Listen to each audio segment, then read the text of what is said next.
Hi friends, welcome to our YouTube channel Odisha खबर।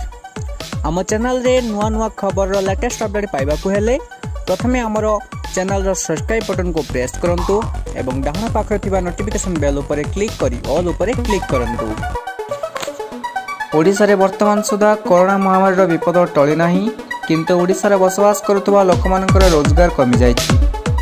तेणु यहाँ दृष्टि रखी माननीय मुख्यमंत्री श्री नवीन पट्टनायक राज्यर आर्थिक और सामाजिक दुर्बल श्रेणी लोकों 1690 कोटी 46 लक्ष टंकार कोविड सहायता घोषणा कर।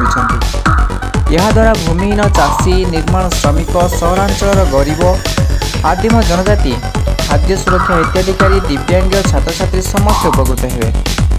तो ये मुझे कही रखुची कि आपण को आमर ये भिडियोटी भल लगुच एवं आपण चैनल रे एमिति नुआ नुआ वीडियो देखा चाहते ताहले आपण आम चैनल को सब्सक्राइब करंतु एवं पाखरे थिबा बेल आइकन बा घंटी चिन्हटी को दबाई दियंतु।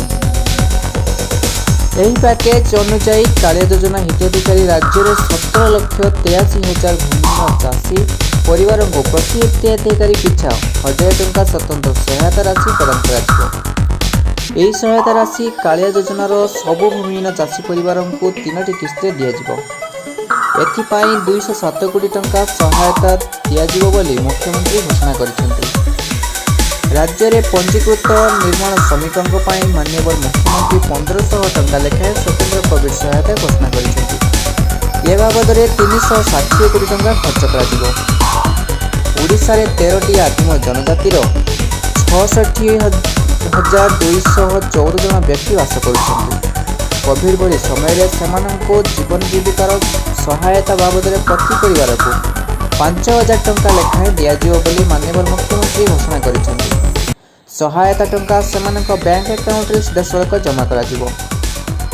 सेहीपरि कोविड लॉकडाउन समय रे सहरांचल रहुथबा गरीब लोक माननको रोजगार जोगाइबा पाई राज्य सरकार मुक्ता योजना कार्यकारी करिसेंती। यही योजना रे राज्य में 114टी पौर संस्था रोथुवा गरीब लोकों को डिसेम्बर 2021 पर्यंत रोजगार जगाइबा पाई 260 कोटी टंकार काम जगाई दियाजिवो। सो फ्रेंड्स, जदि वीडियोटी आपको भल लगी थाए लाइक शेयर सब्सक्राइब करने भूलिए ना और यही नुआ नुआ वीडियो अपडेट पाइबा आप चैनल टी सब्सक्राइब करदे। जय जगन्नाथ।